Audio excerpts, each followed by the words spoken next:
Okay, welcome to part 9. We're just basically going to carry on pretty much from where we left off. So I'm just going to go back from the database to our system and return to my inbox, because we now should have a message that we can test with, as I showed you in the database in the last part. So what we're going to do now is create a way to show this message on this inbox page. So just going back to the code, we will just switch over to the inbox page and we're going to start from there. So we've already got this list of actions, so what we need to do now is add another sort of box to contain our messages. So we're going to give this one the class of conversations. Oops again. Okay, there we go. Inside of here we're going to have PHP loop over all of the conversations and output something that is sort of formatted to sort of work. So obviously we need to create a way to actually get the list of conversations. So we're going to create a new function called fetch conversation summary. But just for sort of, well, for now, I'm just going to call this function up here and then I'm going to create it in a moment. So just right at the top, I'm going to create a new variable called conversations, and this is going to be equal to fetch conversation summary. Okay, so that's that done.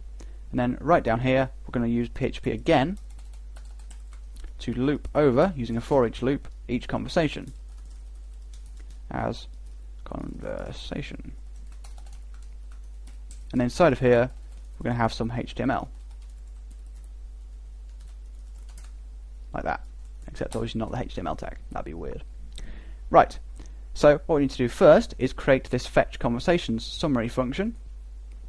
So we're going to be doing this obviously in our back-end file. So we're going to go to our back-end file and just create this at the top up here. So I'm going to create a new function.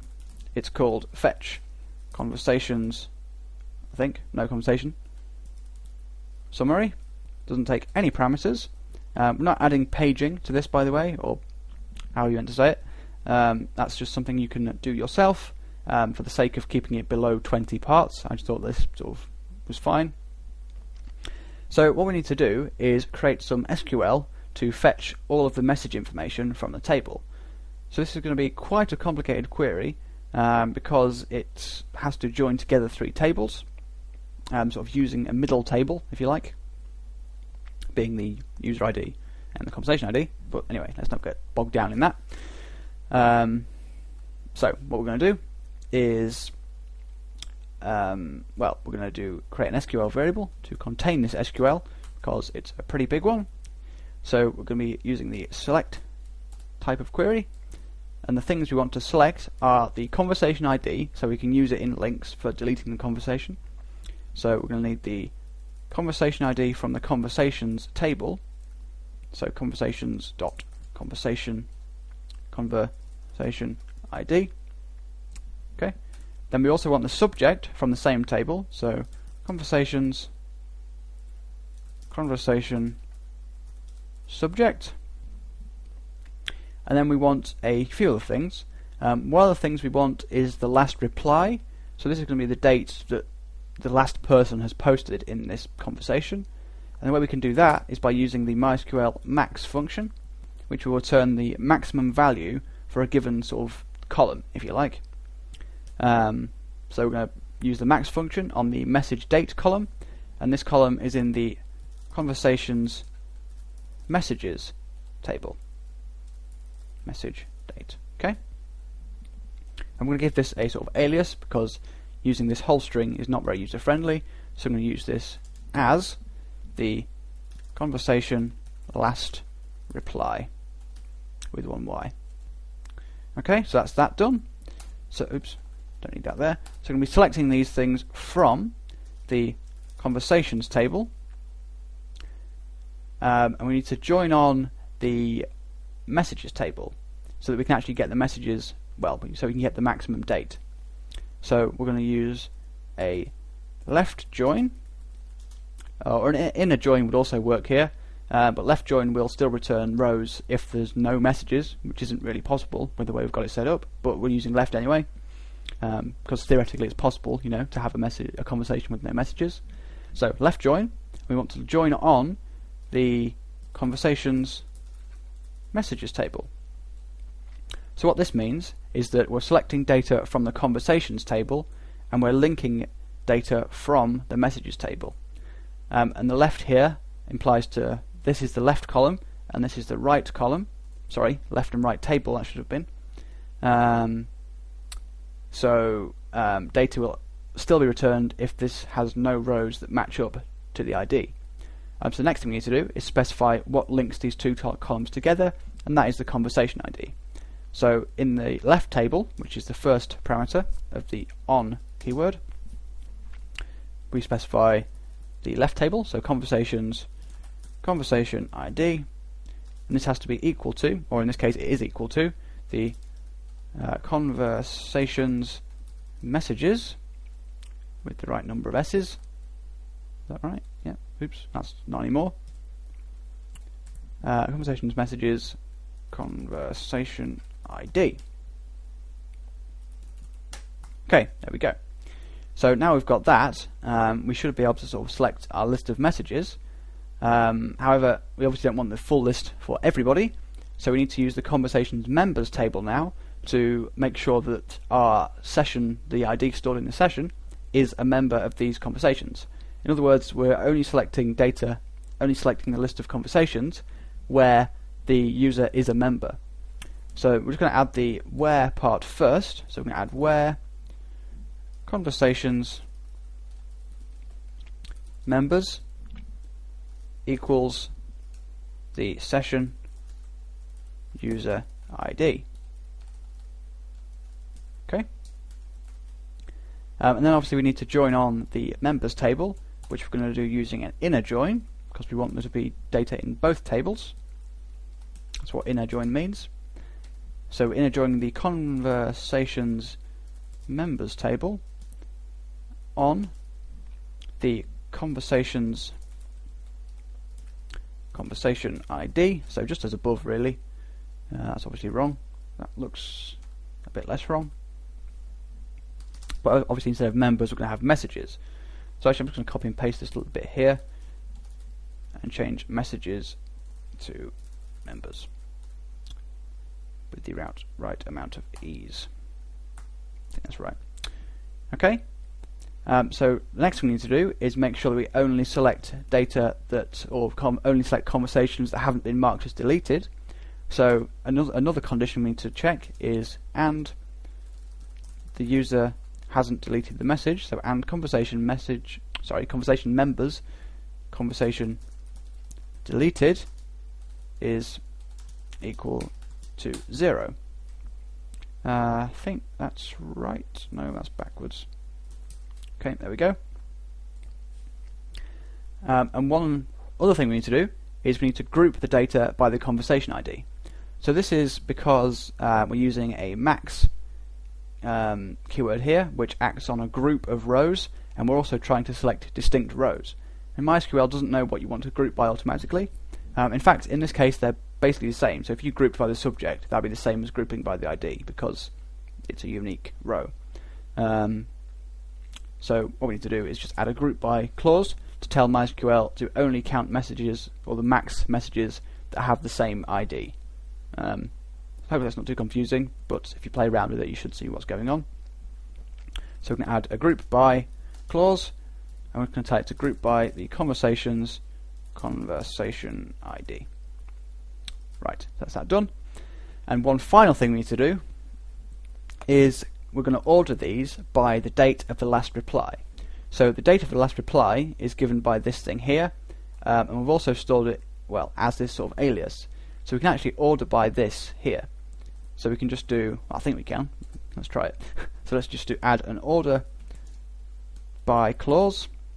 So we're going to order by the conversation last reply. I've done that again. So, yeah, okay. And we're going to order this descending, so desk. Okay, so you'll be happy to know that is our SQL complete, at least for the time being. So now we need to actually run this. So I'm going to set a result equal to MySQL query of the SQL variable. Oops, and then we're going to come down a few lines and we're going to process this down here. So, So we're going to create an array of conversations to return. So we're going to call this conversations. We can set it equal to a new array, and then we're going to loop over our query result and add data to this array. So we're going to use while row equals MySQL fetch a sock, fairly standard stuff, this bit of the result, not equals to false. Oops. We're going to append something to the conversations array, which is itself going to be a new array that we're adding. So bring this down, and we're going to be creating the fields, the ID, which is just going to be the row conversation ID. So this is just pretty straightforward. What we're doing is taking the sort of awkward long name and shortening it down to ID, because we already know this is the conversations array. So conversation ID doesn't make much sense. We already know that the ID corresponds to the conversation, so just calling it ID is fine, makes more sense. Next thing we want is the subject. So subject, same thing goes for this. So that's that, I hope. And the final thing is the last reply. So last reply. Oh, it's too short. No, it's not. It's got an A in it. Still too short. There we go. Neaten that up. So this is row conversation last reply. Okay, so that's that done. Final thing is we need to return this array of conversations. Okay, so we should be able to test this out now. So I'm just going to go to my browser. No, I'm not. I'm going to go to my inbox page and make sure we've called it, which we have. And then just for the sake of testing, I'm just going to add a print_r of conversations here, just so we can see what the function actually returns. So then we can go back to our browser and hit reload, and you can see that my browser is crashing. So we've obviously ballsed up the SQL, and there you go.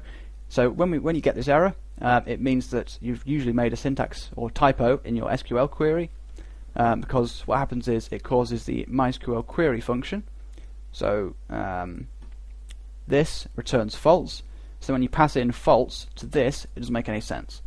So PHP goes, and you've done it wrong, and then it tells you. Right. So what you need to do is just output this error here. However, this sort of causes infinite output. So what we're going to do, instead of just using echo error, we're actually going to use die to just kill the script and output the error message. Okay, so going back to our browser, we'll just hit reload. Okay, I've just spelled the table wrong. This should be conversations, obviously. So table does not exist. So that is not very helpful, actually. So let's just go back to our code, and I can't see where this is immediately. So what we'll do is just Control F, conversation, members. There it is. That should be conversations. Okay, so that's that hopefully fixed. So I'll reload this once more. Okay, there's another error. Unknown column, conversations members in where clause. So that's a bit weird. So let's go back to our query. So the where clause is, okay, that's obvious. That should be conversations members with the user ID column. That was another pro move on my part. So let's reload for the final time. Another thing, a typo on members, so also in the where clause. So that's here. Members. Reload. Wow, okay. So this is now conversations members in on clause, and what have I done wrong here? Oh, members is spelled wrong again. So in the on clause, there. Yep, so let's try it for the final time, hopefully the final time, and we've got no errors, so that's good. So now going back to our code, we can remove this die. 3 typos is not bad for such a big SQL query. So reload, and you can see we get this array, which is the message ID, or the conversation ID, the subject, which is testing, which is what I typed in a moment ago, and the last reply, which is a timestamp of hopefully at the time that I added the message. So the final thing we're going to do in this part is just fairly quickly loop over this conversation and just output the list of subjects, just for the sake of testing, really. So let's go back to, So let's just go back to our code, and we will our inbox page, and we'll output the subject in here. So actually, it's not really much point doing this. I'll leave this for the next part, and we'll do it a bit more properly. Okay, so come back for part 10, and we will output the list of conversations in a sort of nice formatted way. Okay.